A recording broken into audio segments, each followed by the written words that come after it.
नमस्कार. प्रत्येक स्त्रीच्या तिच्या वैयक्तिक आयुष्यातला मार्गदर्शक हा तिचा नवरा असतो. जसं की माझे मिस्टर माझ्यासाठी आणि वझे काका हे पूर्ण मानवजातीसाठी मार्गदर्शक आहेत. तुम्हीच बघा. जो गर्भ तयार होतो तो संस्कार घेतो. त्या वेळेला तिने जे डोळे मिटून वगैरे हे केलं.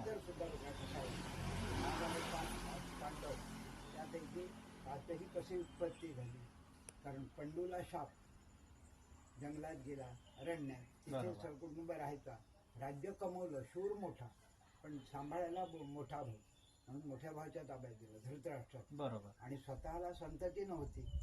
अशा काळात त्याची दुसरी पत्नी होती. पहिली पत्नी होतीच कोणती, पण दुसरी. आणि त्यावेळी हा जंगलात अरण्यात गेला असताना शिकार केली, पण ती कशी त्या काळच्या गोष्टीला अनुरूप आहे. ऋषी मुनी हे सुद्धा सपत्नीक राहायचे आश्रम. आणि अशा क्रमाने इंद्रापासून 5 पुत्र पुढचे निर्माण. बरोबर. ही सगळी कथा भारतात, महाभारत जरी इतिहास असला तरी त्याच्यात विज्ञानाचा हो किती हो मार्ग हो दिलेला हो आहे. ही गोष्ट खरी. म्हणजे त्या काळात विज्ञान किती पुढारलेलं होतं आणि आम्ही अजून जुन्या ह्याला नाकारतो आहे. त्यातून काही मधल्या काळात आलेल्या काही गोष्टी अशा की ज्या मनात घर करून बसलेल्या आहेत, त्यामुळे ते लोक मान्य करायला तयार होतात. करायला तयार नाही. बरं, समाज इतका काही वेगळा आहे. आमच्याबद्दल काय करतो अगोदर बघा, जगात समाज किती पुढे गेला. पुढे आम्ही गेला. अजून तिथे पुढे लावतो. नवीन स्वीकारण्याची तयारी हवी. आणि तुम्ही नाही स्वीकारली तरी किती पुढे तुम्हाला सोडणार स्वीकारणार नाही. पुढे खरी जाणार, गोष्ट, खरी गोष्ट. तुम्हाला बाजूला ठेवणार खरी गोष्ट. नाही. मानव थांबा, आम्ही पुढे जातो. हे व्हायला लागलं या. कालाया तस्मै नमः. तुम्ही अतिशक्ती केली असं चालणार नाही. तुम्हाला कसं चालणार नाही आम्ही बघतो. तुमचं काम झालं, तुम्ही बसा. तुम्हाला आम्ही सांगतो पुरुषापासून संतती, बरोबर. प्रतिलोम संतती, अनुलोम संतती निर्माण करता येते आणि ती मान्य आहे. त्या क्रमाने झालेले हे पांडव. बरोबर. त्या अशा गोष्टी मी प्रवचनातून बोलताना किती वेळा सांगतो. बाबांनो, आहात तिथे घुटमळत राहू नका. मागचा इतिहास आपल्या पूर्वजांचाही बघा आणि पुढे भविष्यातही आहे. खरी गोष्ट. येते येते. खरी गोष्ट. आम्ही मध्येच अर्धवट राहिलो. मागची माहिती भरली, तुमच्यातही विश्वास नाही. कारण मधल्या काळात काय झालंय, अभ्यासक्रम बदलला. त्याच्यात सत्य तितके वाचून सांगणारा अशी परिस्थिती. पारंपरिक आपला जो अभ्यासक्रम आहे तो खंडितच केला आणि वेगळा अभ्यासक्रम, शालेय अभ्यासक्रम आल्यामुळे पुस्तकातून आला आणि तो इतिहास लिहिला गेला, तो त्या काळाला अनुरूप गेला.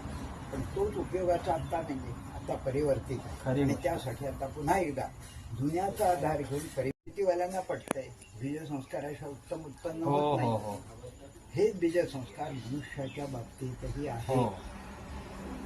प्राणी मात्र आहेत, पण विपरीत केले तर राक्षस निर्माण होतात. हे हो. आता दिसतंय.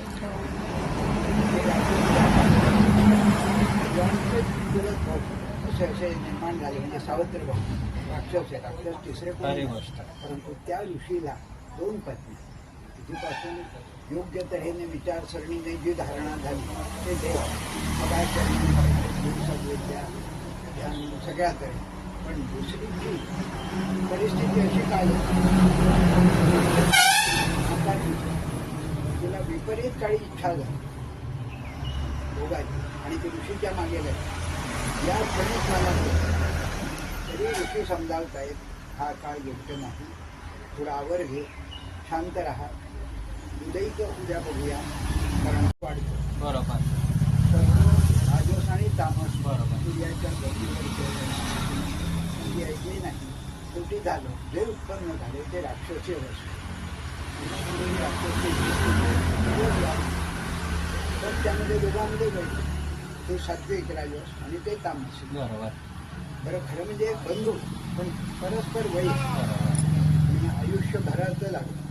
म्हणजेच निर्मितीशास्त्र किती किती महत्त्वाचं खरी गोष्ट. हे ह्या पुराणांचा अभ्यास केल्यावर समजेल. मी लहानपणापासून हे शिकायला होतो, संस्कृत आणि या मंत्र. तर मालवणात असताना ज्या खानावळीत मी राहायचो, वझे खानावळी, तिथे आजी होत्या म्हाताऱ्या. त्यांना रोज ग्रंथ वाचून दाखवावा लागे. माझ्यावर काम, महाभारत, रामायण सगळे वाचना लहानपणी तिच्यासाठी झाली, माझ्यासाठी नाही. मला त्यावेळी नवीनच विद्यार्थी वाचायला तुम्ही आजी आपली अशी शांत बसायची, ऐकायची, माझं वाचन सुरू. हो, मला माहिती आहे की जास्त आवाज गाड्यांचाच येतो आहे, पण माझा नाईलाज होता. मी माझ्या मोबाईलमध्ये शांतपणे ऐकू शकते.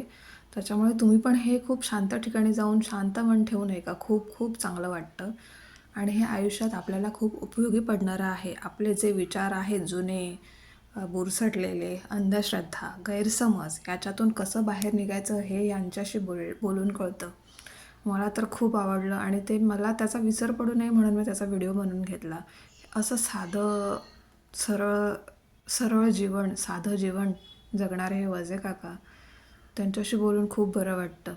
तर तुमच्या घरोघरी, गावोगावी, मंदिरांमध्ये तुम्ही त्यांना बोलावून प्रवचनसुद्धा ठेवू शकता, जेणेकरून तुमच्या गावात जनजागृती होईल प्रत्येक गोष्टीची. म्हणजे जे अंधश्रद्धा राहणार नाही जास्तीत जास्त करून, असं मला वाटतं. बघा तुम्हालाही आवडतं का? मला तर खूप बरं वाटलं यांना भेटून. शिक्षण यांनी पद्धती सगळे मला ग्रंथ आवडते. मी कोळून काढून राहिलेले आहेत, खरंच सांगते तुम्हाला. आणि त्या ग्रंथांप्रमाणेच ते खूप छान असं सांगतात, आयुष्यात परिवर्तन घडवून आणतात. इतकं छान ते बोलतात. प्रवचन त्यांचं बोलणं ऐकतच राहावं असं वाटतं. तुम्हाला पण वाटेल, तर प्लीज तुम्ही ऐका ते. चालेल, पण निदान हे उच्चारण मी करतोय. माझं जे मनन चिंतन आहे त्याचा उपयोग होईल अशी माझी श्रद्धा मी दुपारी जातो संध्याकाळी सकाळी माझ्या निर्णय ग्रंथांचं वाचन त्यांच्याकडे करतो. ते कधी ऐकायला बसवत, कधी कोणीच ऐकायला बसत नसेल. मी कोणाचे ऑब्जेक्शन नाही, बसलंच पाहिजे, माझे नियम काटेकोर नाही. तू सांगितलंस मी करतो. तुमच्या क्षेत्रात वातावरणात ध्वनी प्रसारित होतात. बरोबर, खरी गोष्ट. ध्वनी काय, दर्शन काय, स्पर्शन काय, हे विज्ञान सगळे आपल्या सगळे आहे. सगळे खरी गोष्ट. नाही ना, मौज आता मजा करायला लोक म्हणतात कसं आम्ही मॉडर्न झालो. मॉडर्न नसतं कोणी, एक तर वेस्टर्न असतं, नाहीतर मग कल्चर्ड असतं, बाकी काही नाही. आणि समजा करायचं असेल तर निदान ह्या इथे येताना तरी तुम्हाला हवे ते फॅशन बाहेर करा. इथे येताना तरी इथली वस्त्र तुम्हाला मिळतील, इथे हवी ते मिळतील किंवा येताना ह्या घ्यात मी सुरुवात करा.